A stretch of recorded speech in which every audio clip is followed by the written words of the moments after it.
Hello, कसे आहात तुम्ही? आय होप तुम्ही सगळे मजेत असाल, मजेतच राहात. चला, खूप दिवसानंतर आहे ना आजचा ब्लॉग येतो आहे आणि आज विसर्जनाचा दिवस होता बाप्पांचा. तर म्हटलं जरा तुमच्यासोबत पण थोडंफार क्लिप शेअर करावं. असं मध्यस्थी ना बाप्पा बसले आणि 10 दिवस कुठे गेले हे कळले नाही आणि मी मध्यस्थी काहीच व्हिडिओ तुमच्यासोबत शेअरच केला नाही भरपूर दिवसापासून. म्हटलं चला आज आहे ना फायनली बाप्पांचं विसर्जन होणार आहे. सो म्हटलं तुमच्यासोबत शेअर करावं. बाप्पा खरंच खूप गोड दिसत होते आणि 10 दिवस कुठे गेले ना कळलेच नाही. तर सकाळी ना मस्त गार्गी पण झोपली होती, तुम्ही पाहू शकता. आणि त्यानंतर आहे ना म्हटलं चल लवकर आरती करून घ्यावं. मी हार वगैरे द्रोवा घेऊन आले होते आणि बाप्पांना आहे ना हार आणि द्रोवा वाहिल्या आणि त्यानंतर आहे ना छान मस्त आरती करून घेतली. तर ह्या म्हणजे ना आज मी तुम्हाला सांगते की माझ्या डोक्यात आहे ना डेकोरेशन वगैरे कसं केलं, काय केलं, बऱ्याचशा छोट्या छोट्या गोष्टी ज्या की तुमच्यासोबत शेअर करायच्याच राहिल्या होत्या. कारण आपले काही ब्लॉग्स येतच नव्हते 2-3 आठवड्यापासून. पण म्हटलं चला आज आहे ना सर्व गोष्टी आपण बोलूया ह्याच व्हिडिओमध्ये. तर सकाळी मस्त आरती केली आणि छान मस्त प्रसन्न वाटत होतं. खरंच 10 दिवसात आहे ना मला खूप छान छान गोष्टी माझ्यासोबत घडल्या. त्यानंतर मस्त छान आहे ना डेकोरेशनचा असंच प्लॅन कसं झाला ते पण सांगते. की मी आधी ना मार्केटला गेली तर त्यावेळेस आदल्या दिवशीच गेली होती, गणपती बसायच्या आदल्या दिवशी. तर विचार केला म्हटलं काहीतरी युनिक करावं. नंतर विचार केला म्हटलं जाऊ दे सिम्पल, साधं सिम्पल करायचं होतं. आणि मध्यरात्री ना असं साधारण 12 वाजता म्हणजे गणपती बाप्पा बसायच्या आदल्या दिवशी रात्री 12 वाजता मला अचानक लक्षात आलं की म्हटलं यार काहीतरी एवढं सिम्पल पण नको, काहीतरी वेगळं पाहिजे. मग मी ना जो आपला टी व्हीचा बॉक्स होता ना तो पडला होता घरात, तर त्याचंच जो बॉक्स कट केला, त्याच्यावरती महादेवाचं एक स्केच केलं आणि छान ते कट करून घेतलं. कलर वगैरे दुसऱ्या दिवशी सकाळी म्हणजे ज्या दिवशी गणपती बाप्पा आले ना तर त्या दिवशी सकाळी सकाळी कलर वगैरे केला. आणि मग डेकोरेशन आमचं साधारण 5 वाजेपर्यंत चाललं आणि मग आम्ही संध्याकाळी गणपती बाप्पांना घरी आणलं 5 नंतर आम्ही त्यांची स्थापना केली. तर असं हे काही आमचं आत्तापर्यंत डेकोरेशनचा प्रवास होता. त्यानंतर तुम्हाला बोललीच मी मध्यस्थी 10 दिवस कसे गेले कळलेच नाही. खूप छान गेले, मंडळात जाणं, आरती करणं, घरची आरती वगैरे असं. तर 2-3 वेळेस मोदक बनवले होते, ते काही शेअर करता आले नाही. म्हटलं आज विसर्जनासाठी ना साधी सिंपल गव्हाच्या पिठापासून आणि जे हे मिश्रण होतं ना तर ते ओलं नारळाचं होतं. ओलं नारळ आणि गुळाचं आपण मधला जो सारण असतं ना तर ते बनवलेलं होतं. ते छान लागत होते खायला हे मोदक. पण जरा जास्त कणिक मळले गेली होती आणि जे सारण पण जास्त होतं ना, मला मोदक जरा जास्तच बनवावे लागले. 21 मोदक भरलेलेच होते बाप्पांसाठी, पण एक्स्ट्रा पण बनवून घेतले. आणि इथं तुम्ही बघू शकता ना गार्गी खूप मदत करत होती.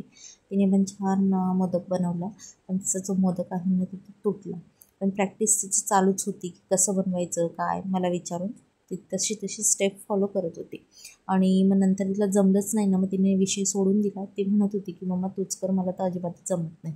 पण असं मुलं असे थोडेसे बुडबुड करताना तर तेवढं कंपनी मिळून जाते आपल्याला पण आणि कामं करायला आहे ना आपल्याला पण थोडं बरं वाटतं. एकटं काम करायला तेवढी मज्जा नसते जेवढं कुणी हाताशी असतं ना बोलायला तर बरं असतं.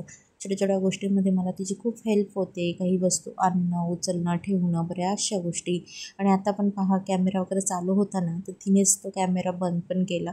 बऱ्याचशा गोष्टी ती मला मदत करून देते.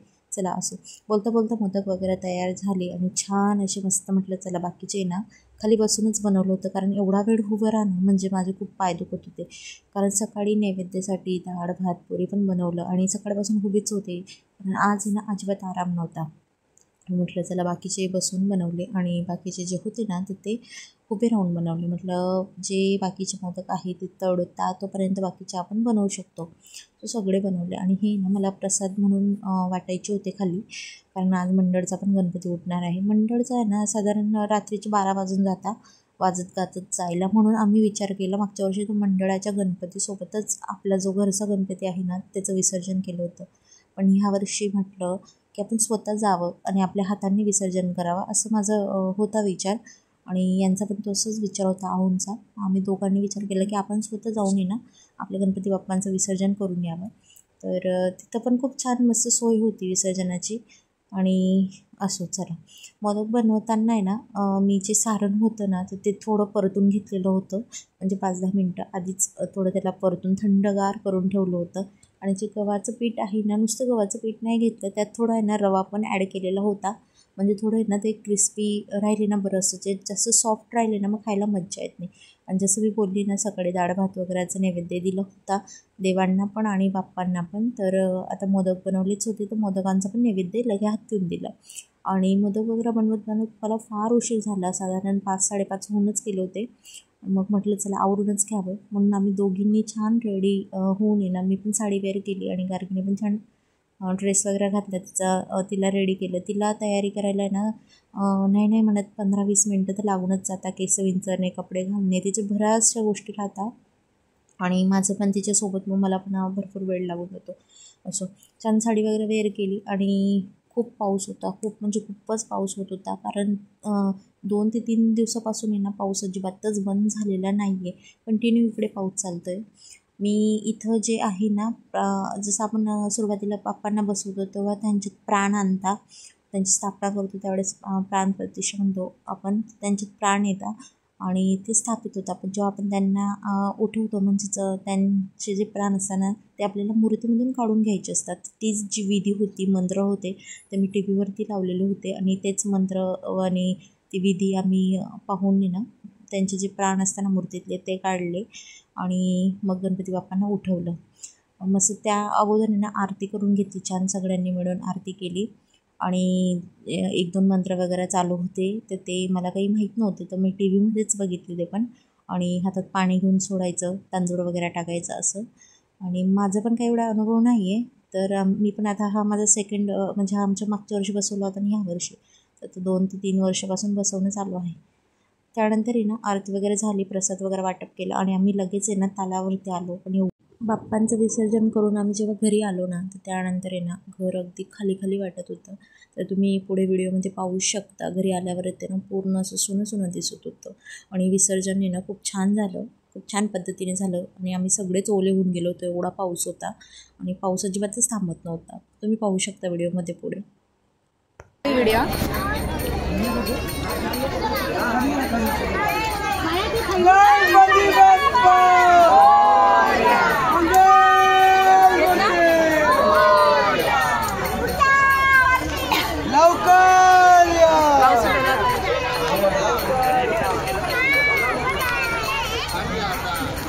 भेटूया पुढच्या व्हिडिओमध्ये. तोपर्यंत थँक्यू फॉर वॉचिंग. बाय.